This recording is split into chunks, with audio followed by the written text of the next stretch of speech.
Hello everybody, welcome back to the FM24 Youth Academy Challenge with Folkestone Invicta, and we are at the end of the season, which means we get to look back over how it went, what happened, and who has developed pretty well, and who we're going to bin off in the summer break.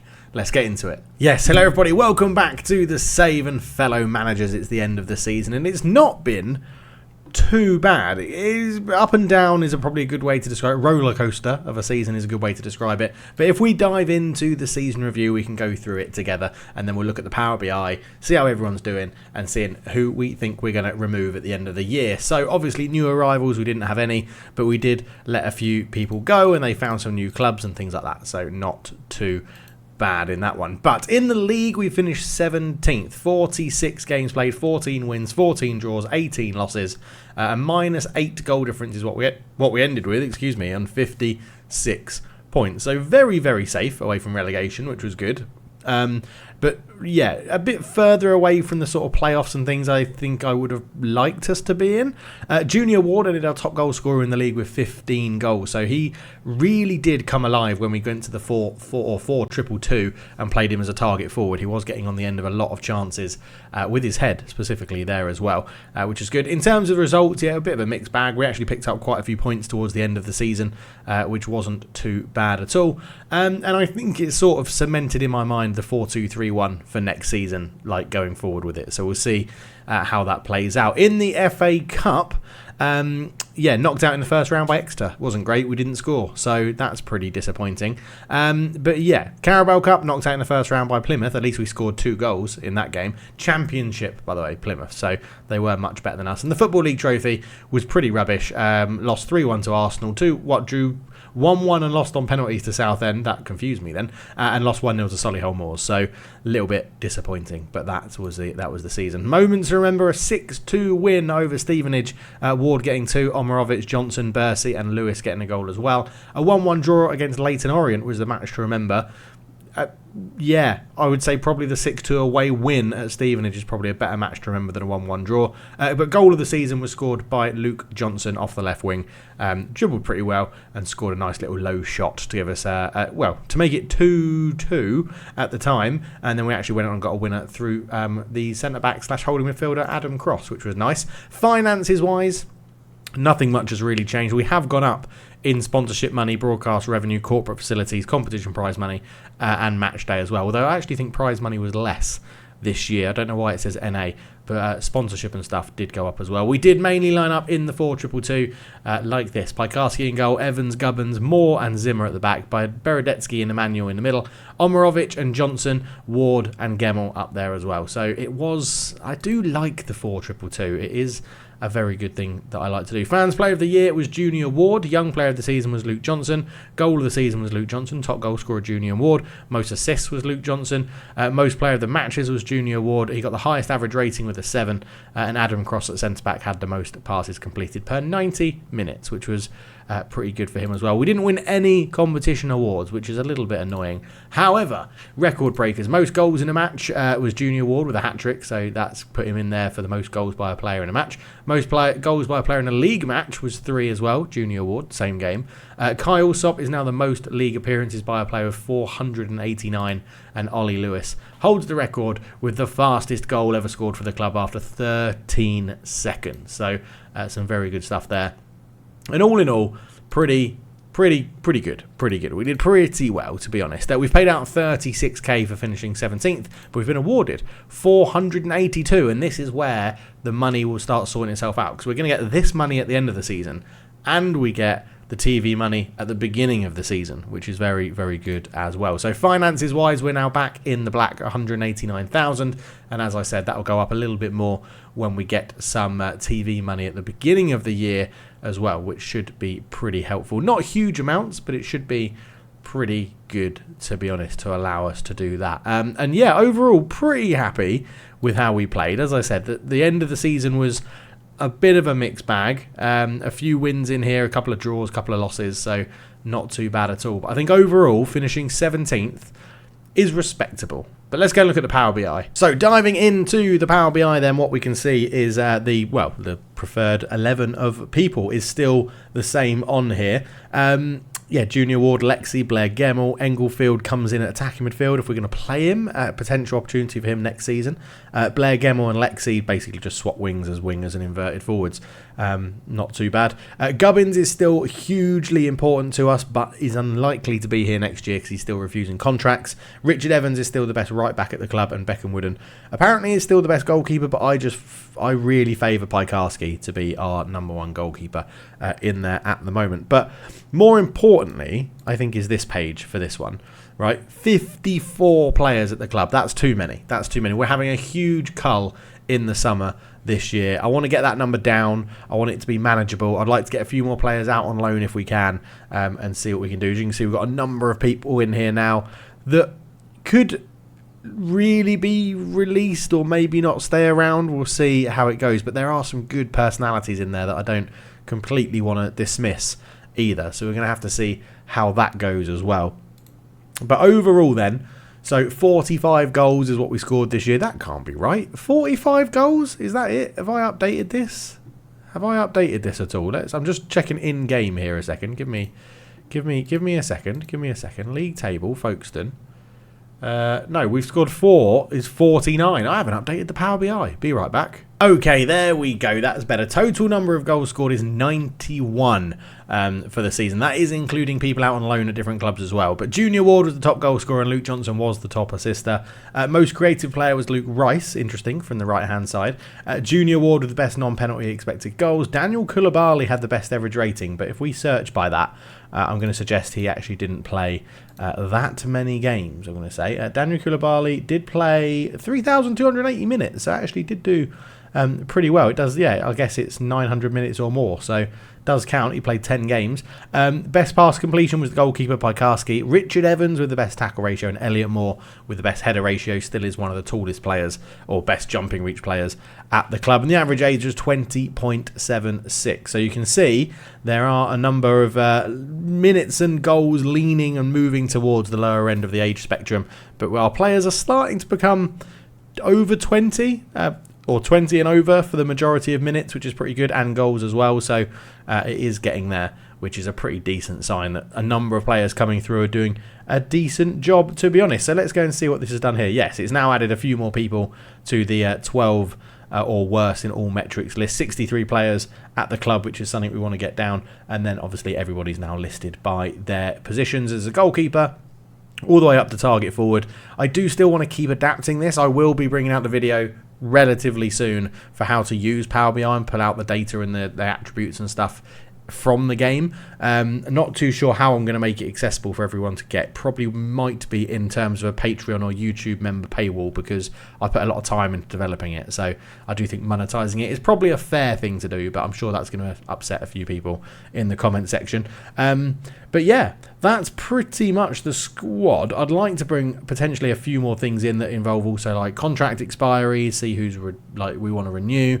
Average ratings have been requested a bit more to be pulled into it for a bit more data. So we'll see, but I'm always interested to know what you think we can update it with in the comments and stuff. So let me know down below. But now let's get back to the game. So back into the game then, and yeah, we've got a few contracts that are expiring. So we'll look at those first. Elliot Moore, best headerer at the club apparently. He is expiring, £950 a week. Not too sure if he's going to get a new contract or not. He's happy to negotiate one, but I do feel like removing that £950 a week could be pretty good for the club finances. Adam Beredetsky is a very interesting one, because I offered him a new contract to stay at the club. He turned it down, and he's going to join Mota in the Polish second division. So he will be leaving the club. We'll be losing his for a £575 a week contract on there as well. Beckham Wooden, who is rated as one of the best goalkeepers in the game, I don't think he's going to get a new contract. He's done okay goalkeeping technically wise, but mentals aren't great, physicals aren't very great, and we've got a number of good young goalkeepers coming through that I think could replace him. One of them won't be Dan Jarvis. He'll be getting released on a free as well. I don't think we're going to give him another chance at the club. Luke Dreher will be going at the end of his contract as well, not doing great for us or anything like that. Jord Gubbins is the one. Won't sign a new contract. Will be leaving the club on a free transfer. The American Englishman will be leaving us, which is a shame because he is pretty good. Although he hasn't been I mean, he's got an average of a 6.73, but there are so many games when he actually doesn't play that well. I'm wondering if you can, there is a way to see, is it form? I can't remember how far back that goes. Yeah, like 6.5, 6.4, 6.5, 6.5, 6.3, 6.6, 6.8 and 7 isn't too bad. But yeah, he improves his ratings every so often. That gives him a good bump. So yeah, it's a strange one. Weirdly, I think we'll miss him quite a lot, but I think we're gonna miss him in terms of what the Power BI says he should do. But I'd be fascinated to see what his like hidden attributes are, because I don't think he's that good as a hidden attribute. If you think determination 7 is pretty low for the team that we've got, if we look at the coach report, it will give us a little bit of insight. So laid back, casual personality, it says that's a negative. Extremely poor in his last few games. No improved work ethic. So a peripheral figure in the squad, competitive streak, lack of strength and fitness. So potential to be a Vanarama National League. So we're actually already past that. Now that is a concern, because obviously he's one of the better players at the club. But yeah, I feel like his background or hidden attributes is probably what's been holding him back in terms of the game. So whilst it will be upsetting to lose him on a free, I mean, he has played 46 appearances for us this year. Yeah, it's an interesting one. Peter Dean, young winger, quite quick. Not really much else going for him. I'm undecided about Peter Dean. He probably won't get a new contract. Luke Rice won't get a new contract. He's already decided he's leaving on a free transfer. Was a decent player, but again, someone I think we can replace relatively easily. We'll have to see how. I might be eating all my words when we come to this next season, but who knows. Davion Alcock, I think, will go as well, just because he's been out on loan this year. Done okay. It's not set the world alight. 2 divisions below us, so probably not going to be able to cut it at the League 2 level. Sammy Wooden will go, Adam Hill will go, Sunny Sunday will probably go as well, as will Lawson Cackett, who came through very highly rated but has dropped to 3-star potential, and again not been lighting it up in non-league for Sevenoaks. So yeah, a lot of these people, the problem with players going out on loan is that I'm then judging them quite harshly. Like this guy, non-league, 8.10, but he's only played once and he conceded 2 in one game and got an amazing average rating. Must have saved a penalty or something. But yeah, I feel like if you're out on loan, that's why Daniel Koulibaly was in the Power BI as doing so well. He's been out on loan. But yeah, 7.31 in non-league. It's a long way below League 2, but at least he's going out there and proving that he can play good football at a lower division. So that's the problem with going out on loan. It puts a little bit more pressure on you. Rock Kochnick is the only other one. He's here for another year. May get a chance at left wing, mainly due to numbers. I mean, I'm looking to cull a lot of players. There'll be players on youth contracts that I'm going to get rid of as well that I just don't think are ever going to make it.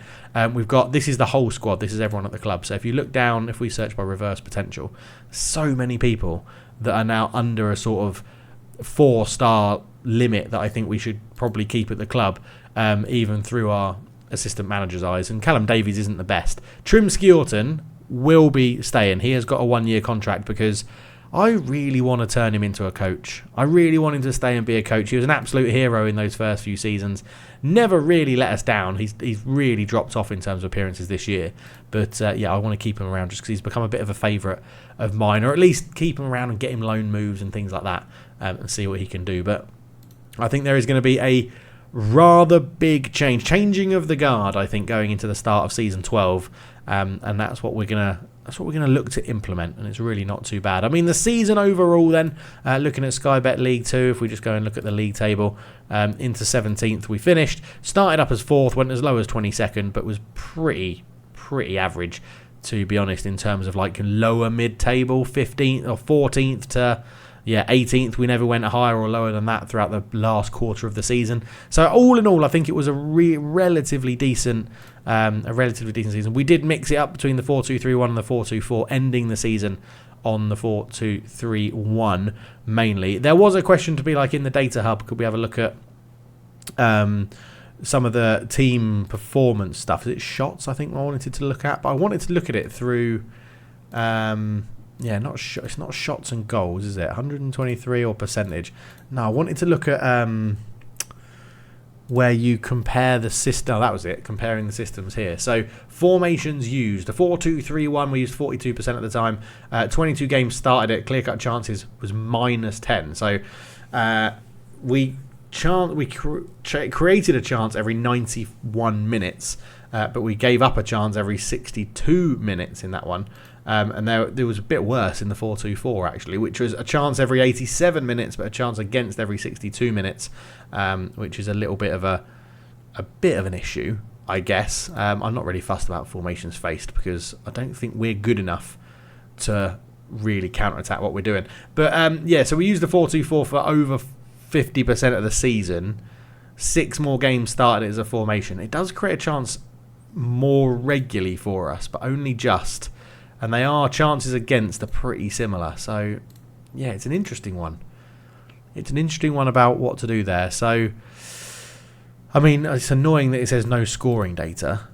Conceding 28 of the 77 assists conceded in the last 50 matches have come from crosses. And alarming 25 of the 77 assists conceded in the last 50 have come from inside the penalty area. I mean, we are just generally quite weak, right, as a team. So, I don't think we can look too much into that. Team performances, I haven't requested any sort of analysis. You can look at goal output?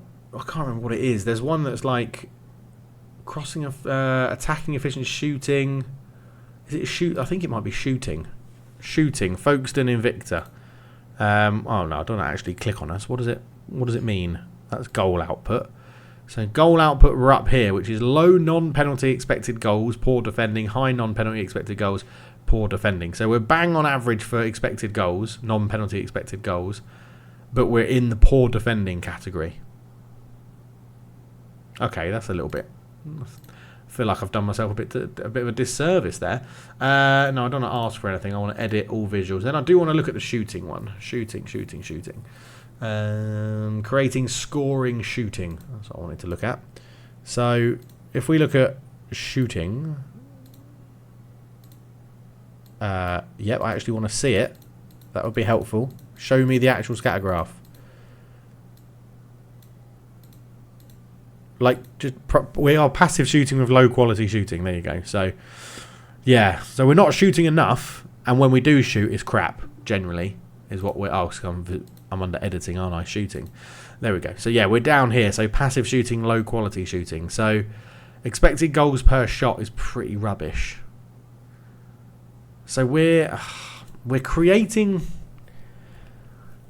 creating enough chances, and our shooting's pretty crap. Whereas Carlisle are doing aggressive shooting and a high quality shooting. What have they been playing all year then? They've been playing a 4-4-2. Although I don't know why it hasn't held their information there, but they've been playing a 4-4-2.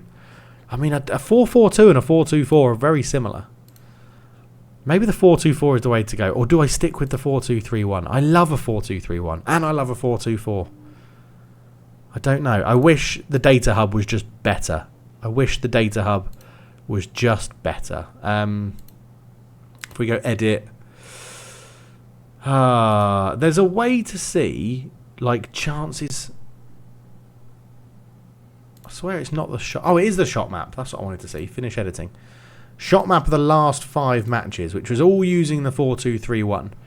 So we scored 4 goals from expected 4.89, so we're actually underperforming our XG slightly. 58 attempts, 39 with the feet, with the head, and direct set pieces came from 4. Maybe I should do like 4-2-4 and a 4-2-3-1 for like 5 games each in a row, and then I'll come back and compare what they do. Compared to expectation, we have a decent number of chances. However, those chances have been converted at a disappointing rate. We've had a decent number of clear-cut chances. However, our average shot quality is poor, so we should keep an eye out as we may have been fortunate. Our shooting has been average. So yeah, we're just not. No one's performing great, are they? Let's go custom data. Expected goals per 90. Non-penalty expected goals. 15.46, 17 goals for Junior Ward. 15.35, 8 goals for Lawson Cackett, but he's out on loan. So 6.8 to 7, that's an overperformance. 5.9 to 9, that's an overperformance. 4.8 to 6, that's overperformance. 4.5 to 6, that's overperformance. Oh, it's here, isn't it? That's basically the thing I want to look at. So who's the worst? -7, Lawson Clackett out on loan. -2, Adam Hill out on loan. -1, Luke Rice leaving the club. -1, Davion Alcock out on loan. -1, Kyle Sopp probably leaving the club. -0.2, Ad Beredetsky. Gubbins is leaving the club. He's below. Shayobu, okay, that's an interesting one at 0.7. Richard Evans, Skiorton. Okay, there's a few, but there is, quite a large underperformance there of XG. So I feel like we are creating enough chances. We're just not putting them away. So it may be a case of then lining up next year with our sort of just best finishers at the club. Best off the ball and best finishers as strikers. I mean, I can actually look at that as well. We're actually diving into a bit more than I thought we would here. Where is attributes out Altfield? So best off the ball, Lexi is up there. And where's finishing? Finishing 6. Ugh, that's the problem. So we've got Massimo Englefield finishing 11. Off the ball 11. That's not too bad. Christian Shobu finishing 11. Off the ball 11. That's not bad. A good aggression as well. Bravery. Lacks a bit of pace. But yeah, okay. I'm just like, I don't know. We're going to have to play it by ear next year, aren't we? Let me know your thoughts down below. Let me know what you think we should do next season and how we're going to line up. But that's when we'll be back. Will be the start of the next season, season 12 in this Youth Academy Challenge. Can we push a little bit further up the table in League 2? We'll have to wait and see. But thank you so much for watching. I'll see you in the next one. Cheers.